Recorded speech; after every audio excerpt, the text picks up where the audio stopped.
Les inondations ont frappé Redon en 2025. L'association a participé à la réunion sur les inondations organisée par la sous-préfecture de Redon le 11 mars 2025 en présence du sous-préfet, du maire de Redon, M. Lucel, du président de la communauté d'agglomération et d'Eau-et-Vilaine, M. Marie, et du directeur d'Eau-et-Vilaine, M. Jegou. Elle a remis aux participants un dossier de 92 pages sur les questions en cours relatives aux inondations. L'association a confirmé par courrier recommandé du 12 mars 2025 ses interrogations et ses attentes auprès de tous les participants. Depuis un an, nous n'avons reçu aucune réaction. Nous avons donc été contraints de les relancer tout par courrier recommandé avec accusé de réception, daté du 2 février 2026. Objet: réclamation formelle et mise en demeure pour absence de réponse au courrier recommandé de mars 2025 sur les inondations de Redon. Dans cette vidéo, nous vous présentons le paragraphe 4 de ce courrier, resté sans réponse, comme les autres, pour démontrer que nos questions sur la faisabilité des mesures exigeaient au minimum une réaction des pouvoirs publics. On sait qu'il va pleuvoir encore pendant la semaine.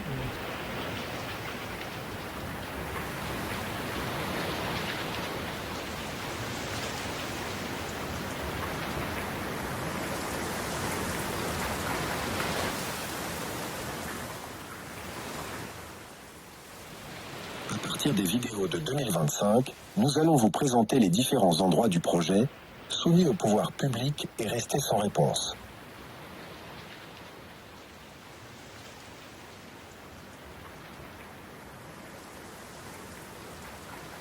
Le premier endroit, c'est l'écluse Pont-Bascule.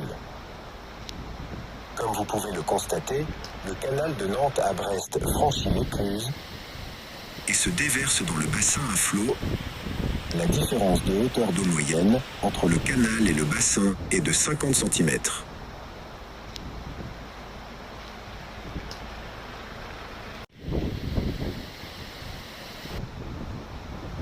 Le second endroit est l'écluse située sous le pont de Redon. Le canal se déverse sur la chaussée.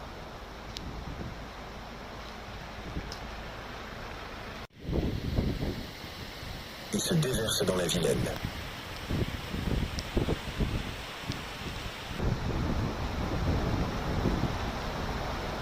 La différence de hauteur d'eau moyenne entre le canal et la Vilaine est de 50 cm.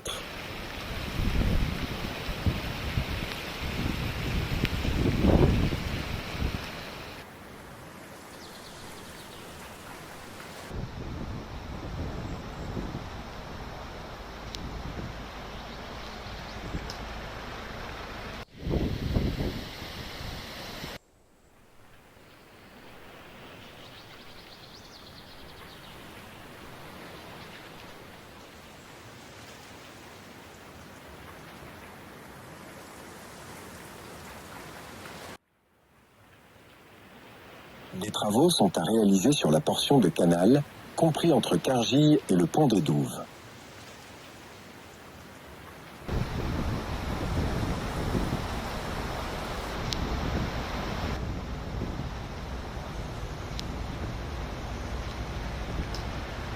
La solution la plus simple et économique serait sans doute la mise en place d'un bâtard d'eau sur cette portion de canal.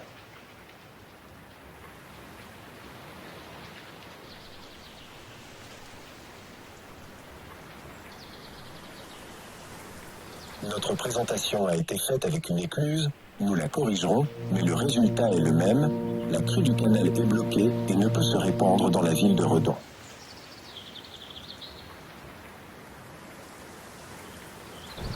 La crue du canal est bloquée et ne peut se répandre dans la ville de Redon.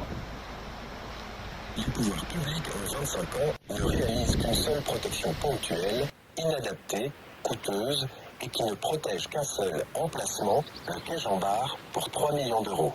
Ils n'ont rien fait de concret depuis plus de 40 ans pour la protection du centre de Redon. Simple et efficace. 6-1 pour les sinistrés, quel score?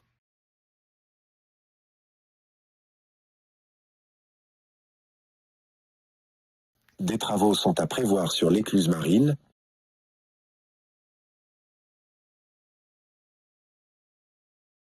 Comme constaté lors des inondations de 2001, Les murets en pierre de cette ancienne écluse n'ont jamais été inondés, ainsi que tout le versant situé entre l'écluse et l'usine Garnier.